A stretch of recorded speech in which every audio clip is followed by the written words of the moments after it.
ಈಗ ಒಂದು ಮದುವೆ ಆಗಿದ ತಕ್ಷಣನೇ ಮಗು ಇಮಿಡಿಯೇಟ್ ಆಗಿ ಹುಟ್ಟಲ್ಲ, ಅದಕ್ಕೆ 1 ವರ್ಷ ಅಂತ ಬೇಕಾಗುತ್ತೆ. ನಾನಿವಾಗ ಸ್ಟ್ರಾಟಜಿ ಸ್ಟಾರ್ಟ್ ಮಾಡಿ 8 ಮಂತ್ಸು ಆಗಿಲ್ಲ. Okay, but I am giving result for my clients. Okay, ನನ್ನ ಸ್ಟ್ರಾಟಜಿ ಅಥವಾ ನಾನು ಮಾಡ್ತಿರುವಂಥ ಕಂಪ್ನಿ ಗ್ರೋತೆ ಬೇರೆ ಥರ ಇದೆ.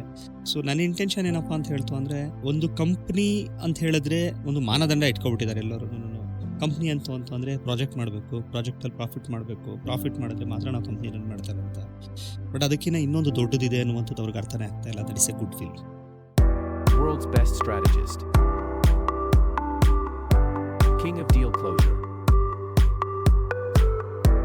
highest paid consultant, smart entrepreneur, international speaker, unique author.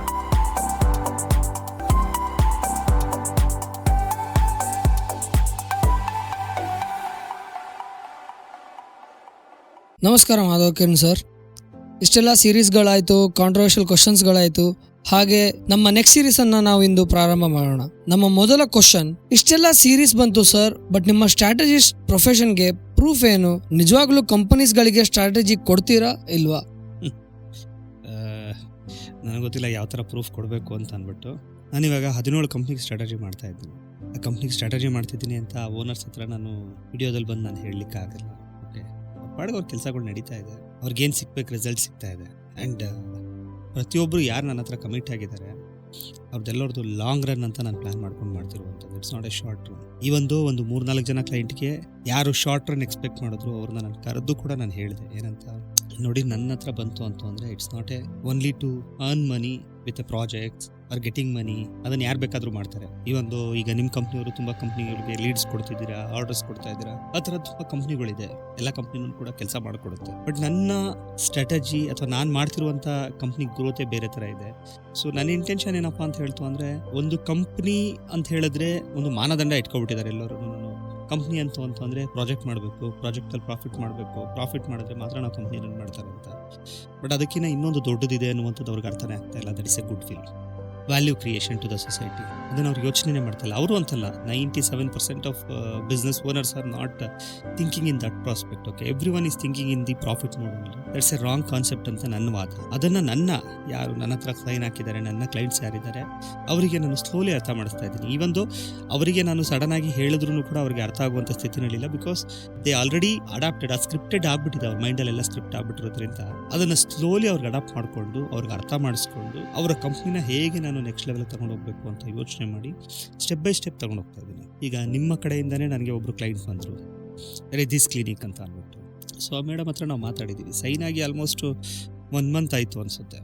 1 month ಆಯಿತು ಅಂತಂದ್ರೆ she is understanding. I told her, okay madam, if you are looking only for a business or money ಅನ್ನೋದಾಯ್ತು ಅಂದ್ರೆ I am not the right person. If you are looking for a growth or to the next level, or ನಿಮ್ಮ ಕಂಪ್ನಿನ ಬೇರೆ ಥರ ಅಂದರೆ ಕ್ಲಿನಿಕ್ನ ಬೇರೆ ಥರ ತಗೊಂಡು ಹೋಗ್ಬೇಕು ಅನ್ನೋದಾಯ್ತು ಅಂದರೆ, ಅದನ್ನು ಮಲ್ಟಿಪಲ್ ಬ್ರಾಂಚಸ್ಸು ಫ್ರಾಂಚೈಸೀಸ್ ಎಲ್ಲ ಮಾಡಬೇಕು ಅನ್ನೋದಾಯ್ತು ಅಂತಂದರೆ it will take time.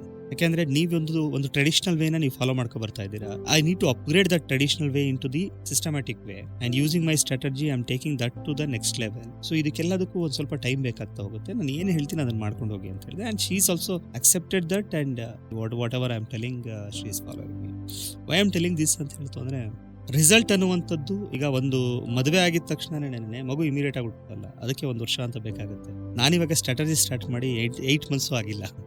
Okay, but I am giving result for my clients. Okay, whatever the things is there, my clients are happy. Otherwise, I can't able to earn or I can't able to run my show only.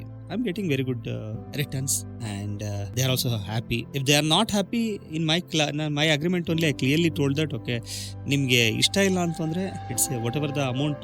Earlier ನಾನು amount ತೊಗೊಳ್ತಾ ಇರಲಿಲ್ಲ, ಇವಾಗ ನಾನೇನು security deposit ಅಂತ ತೊಗೊಳ್ತಾ ಇದ್ದೀನಿ. That's A refundable amount ಅಂತ ನಾನು ಹೇಳಿದ್ದೀನಿ. ಅವ್ರಿಗೆ ಇಷ್ಟ ಆಗಿಲ್ಲ ಅಂತ ಹೇಳ್ತು ಅಂದರೆ, ಪ್ರಾಪರ್ ರೀಸನ್ ಕೊಡ್ತು ಅಂತಂದರೆ they can take their money. Okay, I don't have any objections. Okay, so ನಿಮ್ಮ ಕ್ವಶನ್ಗೆ ನನ್ನ ಉತ್ತರ ಏನಪ್ಪ ಅಂತ ಹೇಳ್ತು ಅಂತಂದರೆ, ನಾನೇನು ಸ್ಟ್ರಾಟಜಿ ಮಾಡಬೇಕು ಅದನ್ನು ಮಾಡ್ತಾ ಇದ್ದೀನಿ.